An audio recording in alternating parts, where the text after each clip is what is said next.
The World Health Organization has assured donors and funders that the organization was committed to transparency and to serving the people of the world.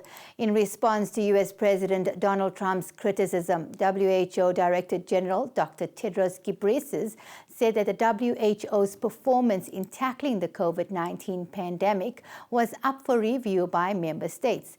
The WHO also said the information they provided during the early stages of the pandemic was intended to limit exposure to people and prevent transmission. We're committed to serving the world's people and to accountability for the resources with which we're entrusted.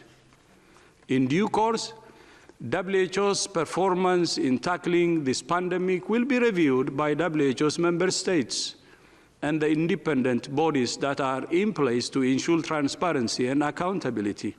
This is a time for all of us to be united in our common struggle against a common threat, a dangerous enemy. So all of our guidance that was out before we did that press conference was about limiting exposure to people and to prevent transmission, particularly in healthcare settings, because all of our experience with SARS and with MERS showed that those viruses could have explosive transmission and amplification in healthcare facilities. And so we wanted to ensure that frontline workers were protected.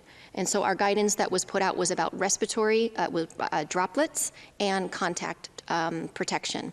And so all of that was out on the 10th and the 11th of January. With regards to humidity and temperature, and I mean, if you remember, this began in very cold temperature, very dry, low-level humidity, and we are seeing this virus have the capability to accelerate in a number of different climates.